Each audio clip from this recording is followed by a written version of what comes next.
So, for decades, the whole idea behind the global economy was pretty simple. Try to get everyone to play by one big rulebook. But today, that single book is in a massive tug of war with hundreds of exclusive, private clubs, and each one has its own set of rules. It's a real fight for who actually controls global trade. Okay, let's really frame this up. On one hand, you have this ideal, right? One fair system for everybody on the planet. But on the other hand, you have the reality, a tangled, complicated web of over 380 separate deals. So the big question we're digging into is, who's really calling the shots now?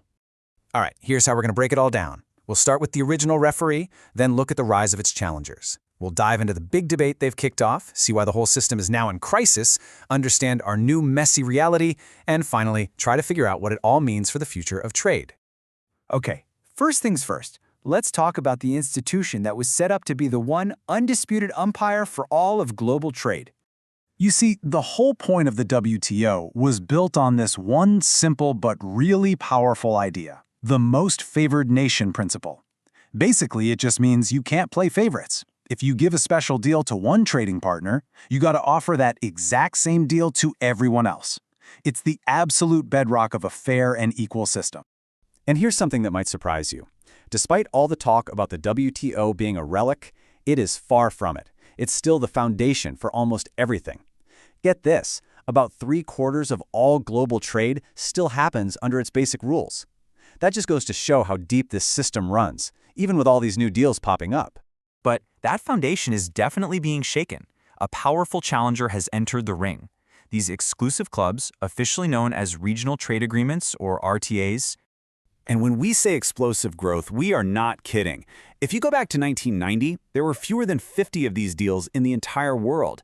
Fast forward to today, and we're looking at nearly 380. That is a complete rewiring of the global trade map in just a single generation. And what's really key here is that these aren't just little side deals. We are talking about mega blocks, like the CPTPP.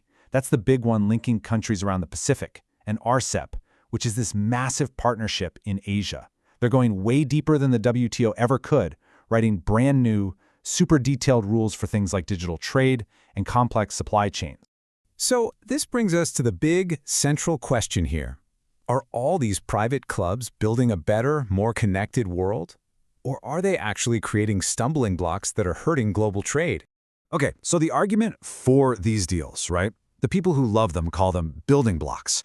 They say, look, small groups of countries that already agree on stuff can move way faster. They can hammer out modern rules for e-commerce or the environment, stuff that's nearly impossible to get all 166 WTO members to agree on. But then you have the other side of the coin. Critics point to what the economist Jagdish Bhagwati famously called the spaghetti bowl effect. Just picture it, you're a business, and you're trying to export something. Suddenly, you're not dealing with one rulebook, but hundreds of different tariffs, different customs forms. It's just this tangled, costly mess that can actually make trade harder, not easier. And this gets to the real heart of the problem for the critics. These deals become stumbling blocks. They create a world of insiders, who get all the good deals, and outsiders, who are just left behind. It doesn't just hurt efficient producers who are outside the club, it completely undermines that core WTO idea of treating everyone the same. Look, this isn't just some think tank debate. This tension between the one global system and all the private clubs has pushed the WTO itself right to the edge. The referee is, for all intents and purposes, being sidelined. You can see this paralysis in two knockout punches, really.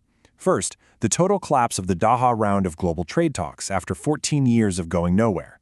And second, and this is huge, since 2019 its appellate body, which is basically its Supreme Court, has been shut down.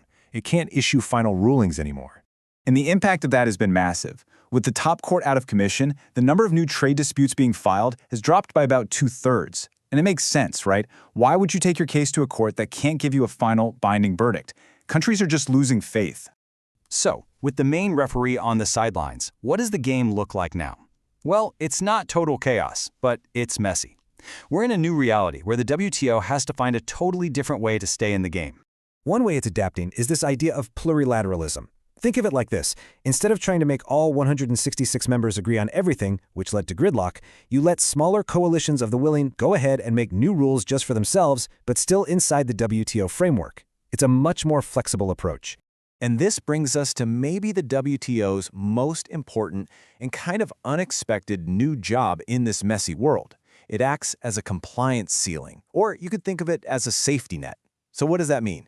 It means even when countries make their own complicated deals, the WTO's simple baseline rules are still sitting there in the background, providing an alternative. Let me show you how it works. Okay, here is a perfect real-world example of this.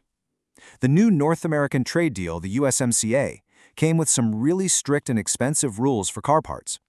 For some car companies, it turned out it was actually cheaper to just ignore the complicated USMCA rules and pay the basic flat 2.5% WTO tariff instead.